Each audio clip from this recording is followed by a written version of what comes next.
সকল ক্যাম্পাসে শিক্ষার্থীদের প্রাণের প্রিয় একটা সংগঠন হিসেবে পরিণত হয়েছে। এটা এটা আমাদের একটা সৌভাগ্য, এটা আল্লাহর রহমতের অংশ যে আল্লাহ রাব্বুল আলামিন আমাদেরকে সেই সুযোগটা দিয়েছেন।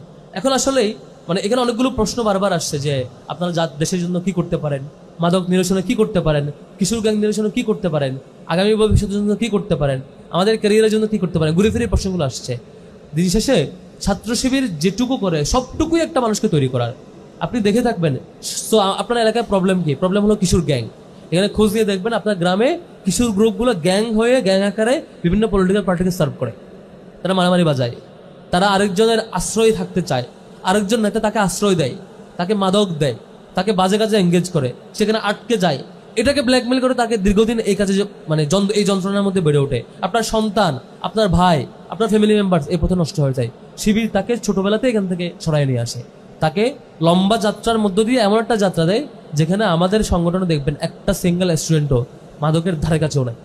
একটা সিঙ্গেল স্টুডেন্টও এ ধরনের কিশোর গ্যাং এবং বাজে যে কাজগুলো বর্তমানে অন্যরা শেখায়, প্র্যাকটিস করে, কোনোটাতে নাই। প্রথমে আমরা এখান থেকে মুক্ত রাখার চেষ্টা করি। দ্বিতীয়ত, যে কনসার্নটা আমাদের সকলের যে আমি ইউনিভার্সিটি কেমনে চান্স পাবো, আমি নিজে তো আমার অবজারভেশন বলতে পারি আপনাদের এলাকা অনেক উন্নত, বাফলা এলাকাটা শিক্ষার্থীর থেকে অনেক উন্নত, ভালো পরিবেশ। আমি যেখানে পড়াশোনা করেছি এর চাইতে আরো লোয়ার ক্লাস। পার্সোনালি এটা আমি জানি যে আমার ওই এলাকায় এত স্কুল শিক্ষা প্রতিষ্ঠান ছিল না, এত ওয়েল ট্রেন্ড পরিবেশ ছিল না, কমিউনিকেশন সিস্টেমটা এখানে যতটুকু ডেভেলপ এরকম ছিল না। তবু ছাত্র শিবিরের একটা সৌভাগ্য যে শিবিরের সৌহার্দ্য আমি পেয়েছি।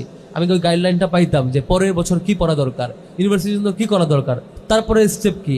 সেই দূর থেকে এসে, ঢাকা থেকে এসে, সেই গহীন এলাকায় এসে আমাদেরকে খুঁজে খুঁজে বের করতো এবং গাইডলাইনটা দিত, চেষ্টা করতো। সে কঠিন সময়েও, কারণ আমি ছাত্র শিবির আমরা যে সময়টাতে জয়েন করছি এবং যে সময়টা সংগঠন করেছি পুরো সময়টাই তো আওয়ামী ফ্যাসিবাদী পিরিয়ড।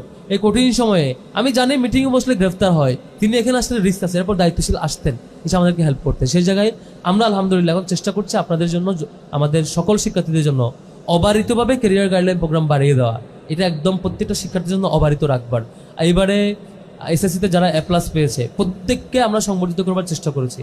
যারা রেজাল্ট খারাপ করেছে প্রত্যেককে আমরা কাউন্সিলিং এর আওতায় আনার চেষ্টা করেছি, কারণ প্রত্যেকে আমাদের সম্পদ। যে মানুষটা ফেল করেছে সেও আমার জন্য রিসোর্স হতে পারে, যে মানুষটা এ+ পেয়েছে সেও আমার জন্য ক্রাইসিস এন্ড থ্রেট হতে পারে যদি সে ভালো পথে না থাকে।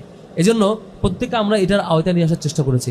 তারপর আমাদের দিক থেকে চেষ্টা করেছি প্রত্যেকটা স্কুল এবং কলেজে, প্রত্যেকটা জায়গায় কাউন্সিলিং এন্ড ক্যারিয়ার গাইডলাইন প্রোগ্রামটা ম্যাক্সিমাইজ করা যায় কিনা। অলরেডি প্রায় অলমোস্ট প্রত্যেকটা জেলায় এটা হয়েছে।